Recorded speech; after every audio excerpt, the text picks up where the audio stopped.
Okay, so welcome to this week's bite-sized training, and Shivani, who has kindly stepped in at very last minute to do this. So, Shivani, can I just come straight over to you, Yeah, and then you can tell everybody a little bit about you and launch into the training session, if that's okay? that's fine. So, hi everyone. I'm Shivani. I am a trainee chartered accountant at Spicer and Co. So today I am talking to you guys about finance, sustainability, and growth. And I'm just going to start sharing my slides. Allow this time. Share the Chrome tab. There we are. I'm hoping you guys can see my screen. Is that correct? Yes. Yep. That's brilliant. So yeah, just before I start in, so I'm Shivani, a chartered accountant at Spicer and Co. We help all SMEs with numbers, tax return accounts, and management accounts. And yeah, I am in the Luton and Dunstable group at Wibbon. So today I'm going to be talking about side hustles and just how to finance and sustainably grow them as well. Um, I will maybe take a break every sort of 2, 3 slides if you guys have any questions. So feel free to ask. So full disclosure, these slides were prepared by Suzanne. I take no credit for it, but I will be presenting them on her behalf today. So this program is designed to empower small business owners, particularly those with a side hustle, to grow their ventures from an idea into a thriving business. And today we'll be focusing on finance, a cornerstone of long-term success. Just to make you aware, when we talk about side hustle, anything over £1,000 does need to be disclosed on a tax return. Anything under £1,000, the taxman doesn't care, so you're fine if it's less than £1,000. But if over, it does need to be declared. Sorry, I just thought I'd So mention that. that's vinted and stuff like that, is it? Yeah, so anything like a side hustle, literally like buying, selling, even things like what shocked me was BookTok. I don't know if anyone's familiar with that. It's like a TikTok for books. So people basically do their book reviews and stuff. And obviously anything they get from TikTok for doing it, if it's over £1,000, they've got to disclose it. Ooh. So yeah. So yeah, that's so the idea by the end of this session is to provide any actionable insights on managing your profits and cash flow, highlight strategies for reinvesting in your business, and discuss funding options. I do have a page at the very end that has some helpful links, which I will copy and paste in the group chat, so you've got those if you need them. Yeah. So managing profits and cash flows. A very important thing with side hustles is understanding your numbers. There is a saying, a very old saying, look after the pennies and the pounds will look after themselves. And in business, that is very true. You know, track every pound you earn and spend. Use accounting software or spreadsheets. If I'm being honest, accounting software now, you know, you can get them for around about £7 a month, which in hindsight is going to help you save a lot of time, especially at the end of the week. You know, when you've got, oh, I've got to track all these expenses on my spreadsheet, I've got to add them in, I've forgotten, I'll do it next week, next week. Before you know it, you've had the year and you haven't got any expenses on your spreadsheet, or you've forgotten what they are. So very important to track your income and expenses, and I would recommend accounting software, to be fair. Also categorize your expenses. What is it you have to pay? What are your fixed expenses? That's unavoidable. What if you had to cut costs? What could you cut?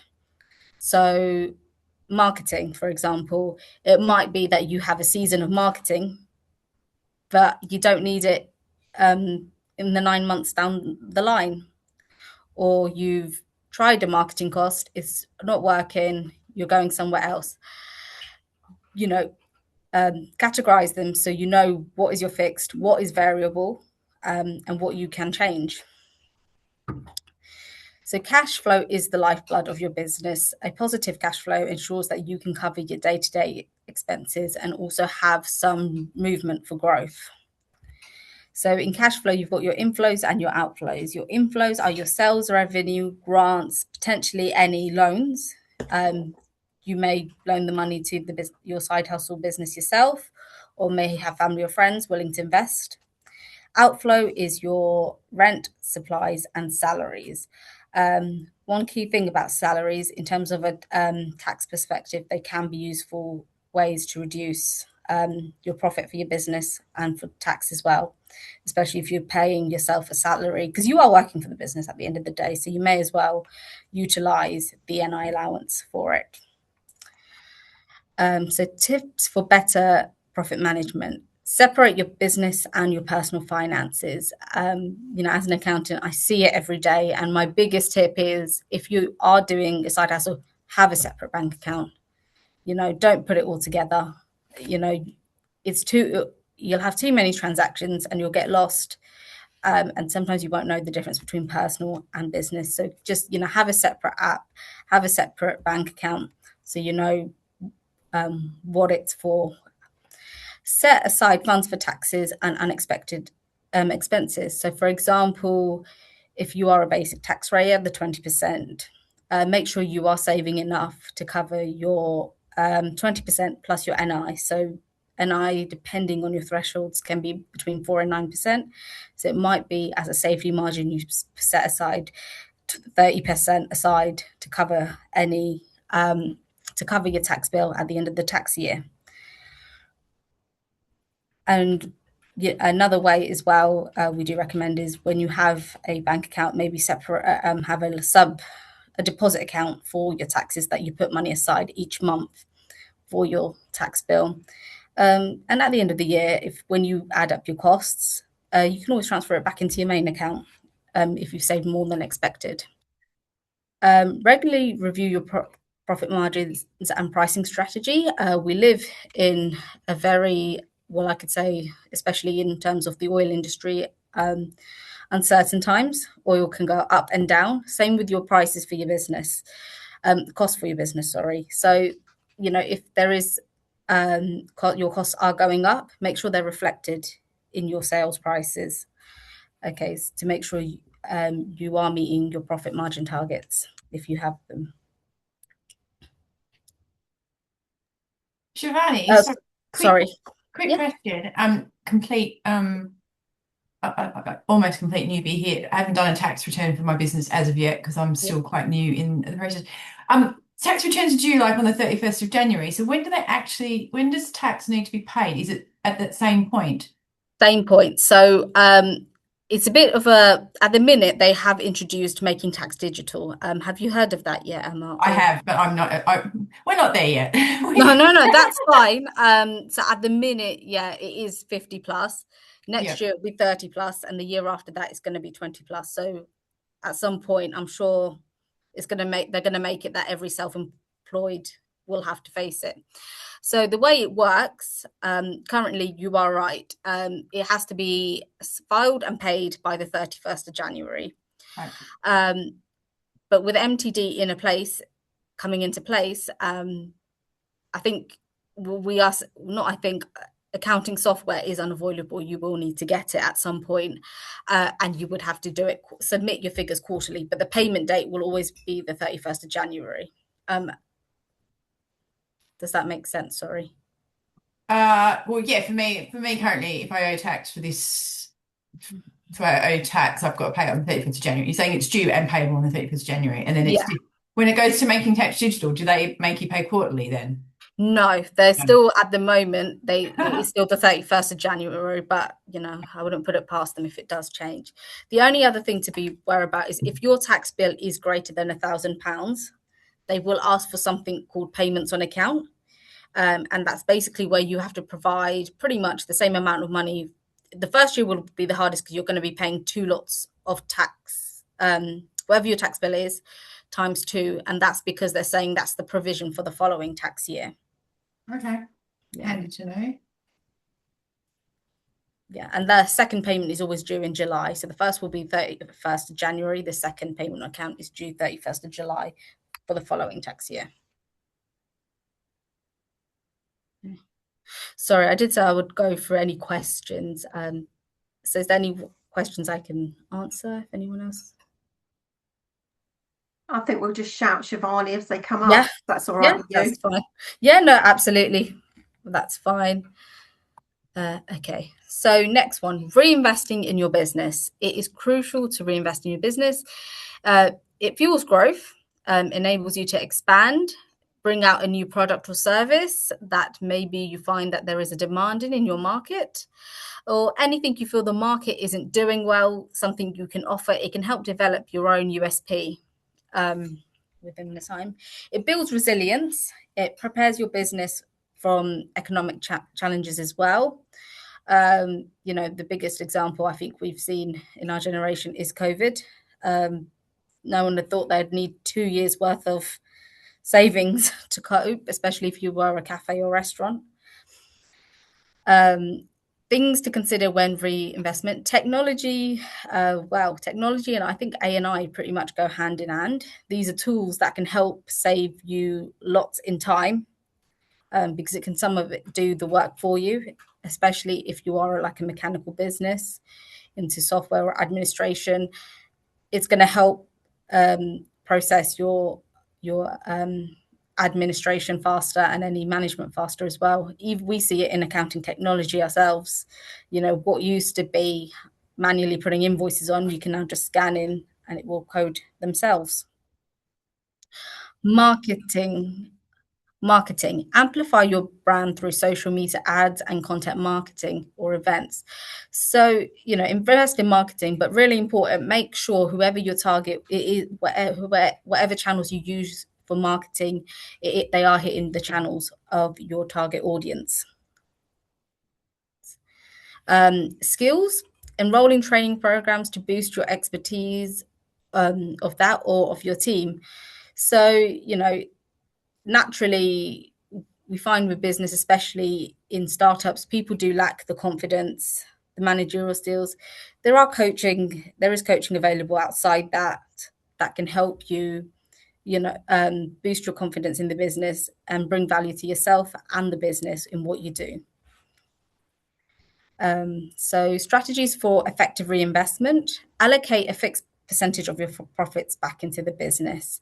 So, for example, maybe every month, for every profit you make, you may want to put 10% back into the business or 30% back. Especially whatever channel your business is, prioritize areas that have the highest return of investment. We also do recommend, especially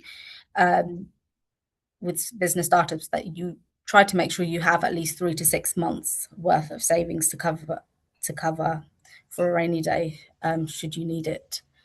I think that's probably the hardest thing for small businesses, is having upfront, because you're just starting out, but also, how do you need to get money behind you before you can start to reinvest it. So that's probably the same for all of us. We're just wanting to see the money coming in, but then you get to a certain point and then you can start to reinvest. So it's difficult to do that from the beginning, I think.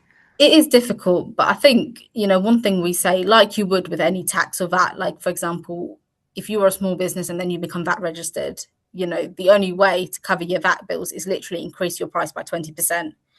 And similar to this as well, increase, start with small increments, maybe 5% or 10%, but just make sure that you are charging it so you know that you are getting that money back into your business, at least that proportion of it.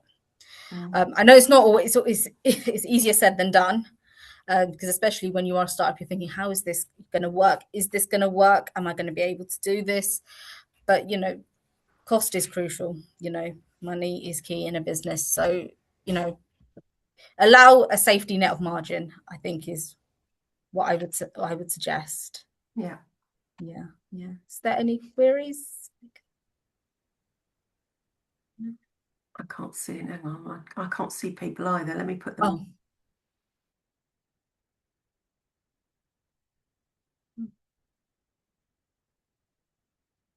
No. I think Louise's got a good point there, that it is a big thing about investing in a business and making sure you've got the pipeline. And a lot of people can't do it until they get redundancies or large payouts, or they've got a partner who's perhaps earning enough that, because although being a stay-at-home mum, you're not losing any salary when you move into a business. You are still losing, still having to invest savings. So it's not even for a stay-at-home mum, it's not a straightforward switch. Exactly. Yeah, no, that is true. Yeah, no.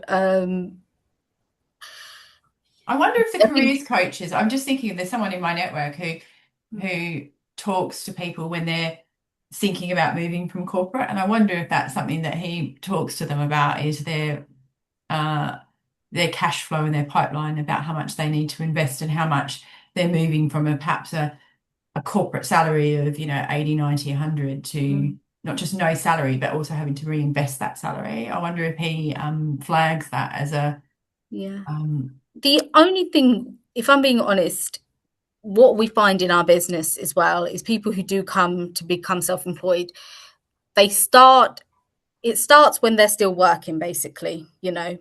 Can they first, and once they feel comfortable that this is going to generate more, then they'll move on to leave the corporate job, as it were. But I understand, if you're a single mum, that might not be an option. You may have already left that job as well. But like I say, I know in my example I say 10%, 30%, but even if it is just 5%, whatever you are charging, give yourself a 5% of profit safety margin to reinvest back into your business.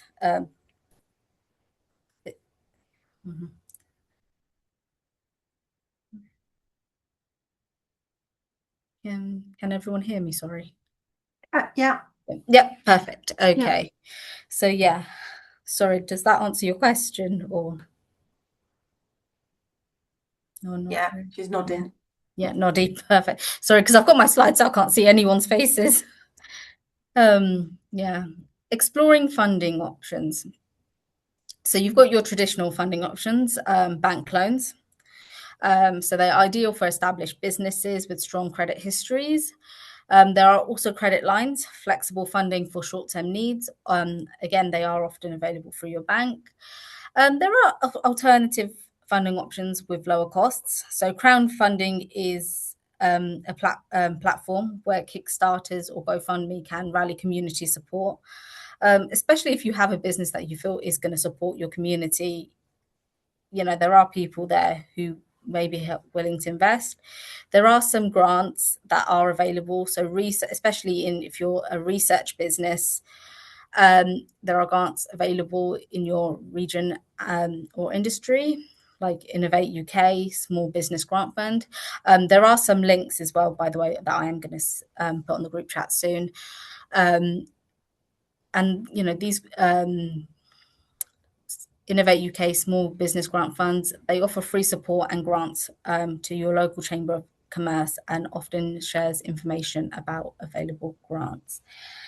Peer-to-peer lending, it connects directly with individual investors using platforms such as Funding Circle. And of course, there are startup loans, and they are offered by the British Business Bank, and they provide government-backed funding and mentoring as well.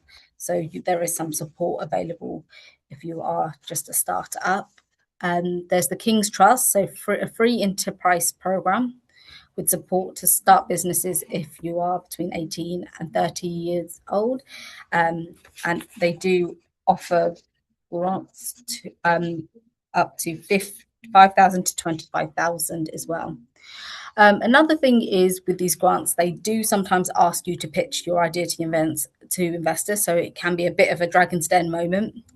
But develop a solid business plan and showcase what you offer, how it's not essentially beneficial for you, but how it's going to benefit them, and how is it going to benefit society, really. What is your USP? And communicate your unique value proposition clearly as well as you do that. Any questions regarding funding? Yeah, I'm not sure that anybody on this particular call is looking for that. Okay, option. No, that's fine. But it's good to know. I mean, I've seen people, doing crowdfunding or GoFundMe, and I think it has to be, well, the things I've seen are obviously for people that have passed away and they, Yeah. crowdfunding for funerals and memorials and stuff like that. But um, I guess if you've got completely new ideas, then that's a really good way to go. Yeah. Yeah, I saw someone the other day post on LinkedIn, and there was something in Bedfordshire that she got a grant for being under 30, and she was highlighting it, calling it out, and it was she was able to use it to buy kit. So it was she's in web design and media, and so yeah, she was like there was a grant that is available to young people, and she'd taken advantage of it and was sharing. So I think it's probably lack of knowledge, isn't it, that these options are available to people. Yeah. There is some also with some of the councils as well. I think Stevenage Borough Council had a startup loan and that you could apply for. I think certainly one of my women members a few years ago got a grant through them. So it's definitely worth going to your local council and seeing if there's any opportunities to get funding.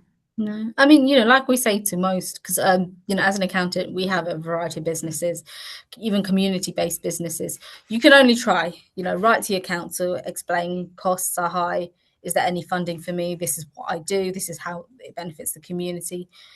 You may get a reply back to say, actually, we can see the good you do. Here's a grant that we can offer you. Don't ask, don't get. Well, exactly that. Yeah. So yes, anyone else got any questions? No? No, I think so. No, all good, thanks. Thank you. So planning for sustainable growth, very important. Setting your financial goals. So define your short-term and long-term goals. For example, you could say, you can start your business in the new year and be like, by the end of February, I want to be able to have at least £1,000 by the end. And then your long-term goal could be, I want 12,000 by the end. With businesses, especially self-employed, you're not on fixed income. You're going to have good months, you're going to have bad months, but it's important that you regularly assess the progress and adjust what's needed. If in a particular month you've had high costs, work on if those costs were avoidable. Did you really need them? Same with revenue. What has worked? What hasn't worked? Sorry, I mentioned earlier as well, as an emergency fund cover, at least try, if you can, as you build your business, try to be in a position where you've got at least 3 to 6 months worth of cover for your expenses, to help you through the bad months. And scale thoughtfully. Avoid overextending resources. So, for example, like with the example of marketing, whatever source you're using for marketing for a magazine, is it reaching your target audience? Because if it's not, then it's just, a cost at the end of the day with no return. So scale incrementally to ensure quality and consistency.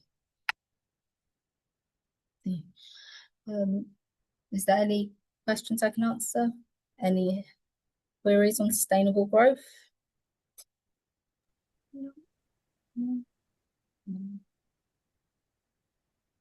I think so, Shivani. No, I just wanted to throw it because I know I've said about using accounting software, but now a lot of software as well can develop their own cash flows. So, when you do invest, let's say £7 a month inside it, it can help you see the bigger picture as well.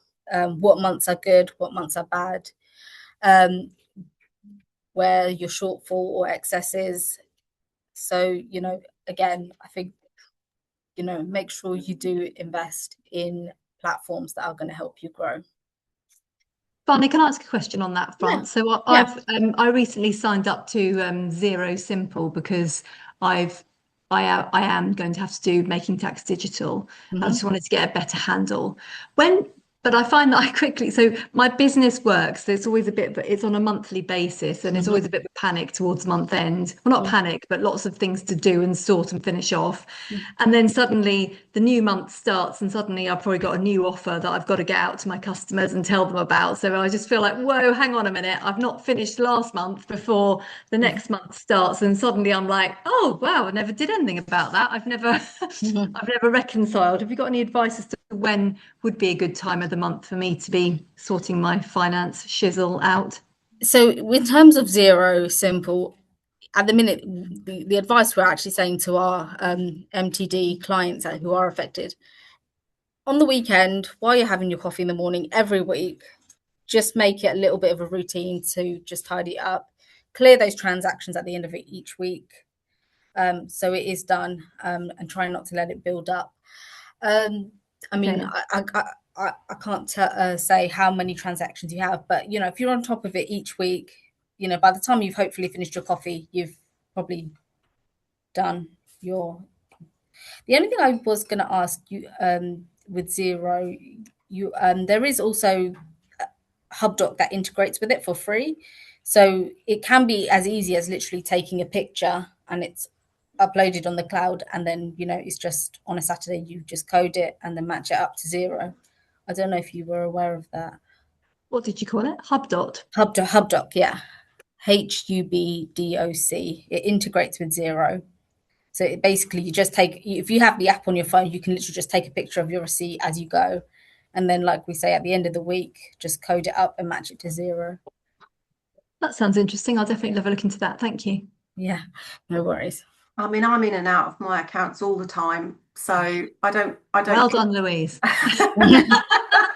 But the thing is, if you leave it until the end of the month, it's just they just pile up, and you know. Absolutely, yeah. So And when yeah. the invoice is, so as soon as I can come back from a networking meeting and I've paid the bill, I pop it straight onto QuickBooks, and then obviously the money's gone out, and then I can reconcile it the next time I'm in. So I literally, I would say I go in at least once a day, if not more. Yeah, once a day or more. Yeah. Yeah. Very Yeah, good. especially like, you know, if you are a to-go business in construction, or, you know, door-to-door visiting consultancy, and you've got like lots of receipts, lots of bills, instead of just stuffing it in a bag and hoping they're all there at the end of the week, just quickly take a picture and it's on the cloud. And then when you have time, end of the week, you can muddle through them. But yeah, it's whatever works for you, really. Right. Okay. Thank you. Yeah. Any more questions on sustainable growth? No. No? Okay. Okay, so call to action and next steps. So reflect on your financial management practices and identify areas that you can improve on. So particularly, you know, we spoke about cash flow earlier. So look at your inflows and outflows. What months were good, what months were bad, and what you need to adjust. Explore funding options. In fact, these were the useful links for funding. Let me just, if I can, I am just going to quickly pop them onto the group chat. So if you need them, it's there.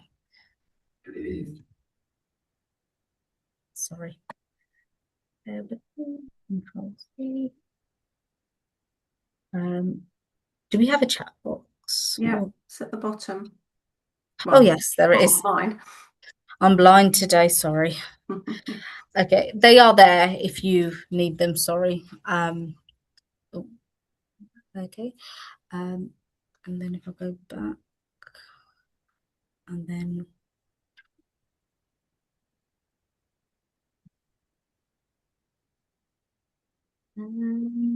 I'm not sharing my screen anymore, am I? No. But I think it was just that last slide, wasn't it? Yes, share. Okay. Present, yeah, so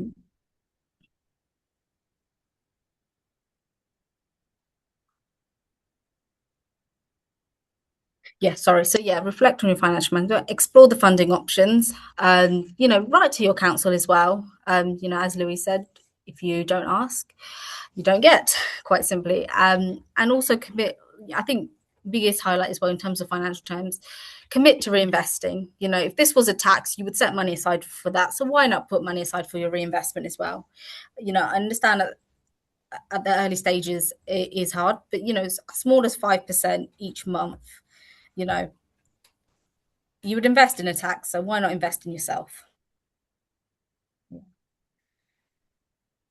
And those were the useful links I shared. And thank you and best of luck. Also, if you have any queries as well, I'm going to pop in my email address. So if you have any queries that you want to throw my way, I'm more than happy to take that. I'm just going to stop the recording because then people might